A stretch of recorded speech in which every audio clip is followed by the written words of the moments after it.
আপনি কি জানেন এমন এক নারী আছেন যাকে আল্লাহ তাআলা তামাম জগতের সকল নারীর চেয়ে শ্রেষ্ঠ ঘোষণা করেছেন, যার নাম কুরআনে অমর, যার পবিত্রতা স্বয়ং ফেরেশতারা ঘোষণা করেছেন, যার জন্য নবীদেরও হৃদয় ছিল শ্রদ্ধা। কিন্তু প্রশ্ন হলো, কে তিনি? আল্লাহু আকবার, আল্লাহু আকবার। কুরআনে ১১৪টি সূরার মধ্যে মাত্র একজন নারীর নামই কুরআনে উল্লেখ রয়েছে।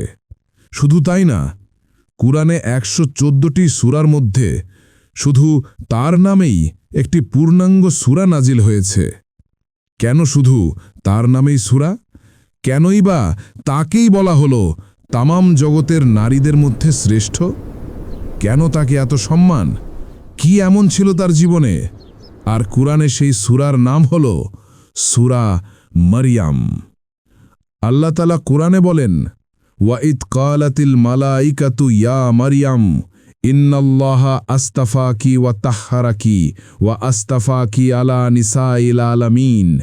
এর বাংলা অনুবাদ, আর যখন ফেরেশতারা বলল, হে মরিয়ম, নিশ্চয়ই আল্লাহ তোমাকে মনোনীত করেছেন, তোমাকে পবিত্র করেছেন এবং তোমাকে সমস্ত জগতের নারীদের উপর শ্রেষ্ঠ বানিয়েছেন। সূরা আলে ইমরান আয়াত ৪২। এই আয়াতই ঘোষণা করেছে মরিয়ম হচ্ছেন তামাম জগতের নারীদের মধ্যে সর্বশ্রেষ্ঠ।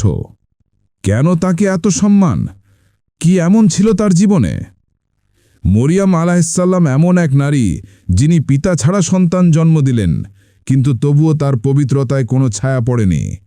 আল্লাহ তাকে বেছে নিয়েছিলেন এমন এক অলৌকিক ঘটনার জন্য যা আজও মানবজাতির জন্য বিস্ময়ের।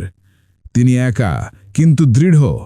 যখন প্রসব বেদনায় কাঁপছিলেন, তখন আল্লাহ তাকে বললেন, ওয়াহুজ্জি আলাইকি বিজিজবিন নাখলাতি তুসাকিত আলাইকি রুতাবান জানিয়া।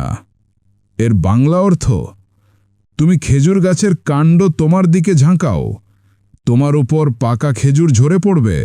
সূরা মারইয়াম ২৫।